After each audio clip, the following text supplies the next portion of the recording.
अस्सलाम वालेकुम। आप देख रहे हैं के न्यूज़ HD में हूँ हारिस अली शाह गिलानी। चलते हैं आज की अहम खबरों की तरफ। दुनिया भर की खबरों से बाखबर रहने के लिए हमारे साथ रहिए। रुक करेंगे कराची का, जहां से रिपोर्ट कर रही है हमारी लेडी रिपोर्टर अरूज खान।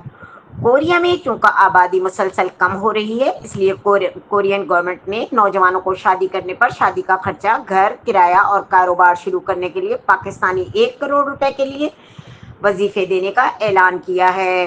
बच्चा पैदा होने पर पिछले साल ही ऐलान हो चुका था कि बच्चा पैदा होने पर बच्चे की तरबियत, तालीम, इलाज का खर्चा हुकूमत देगी और साथ ही माँ बाप को अलाउंस भी देगी, लेकिन इसके लिए शर्त यह है कि शादी करने वाला जोड़ा दोनों कोरियन हो और बच्चा पैदा होने की सूरत में माँ या बाप में से कोई एक कोरियन हो और हुकूमत की मुकर्रर करदा मखसूस शहरों में रिहाइश पजीर हो या फ़ायदे लेने के लिए इस मखसूस शहरों में जाकर रिहाइश इख्तियार करें।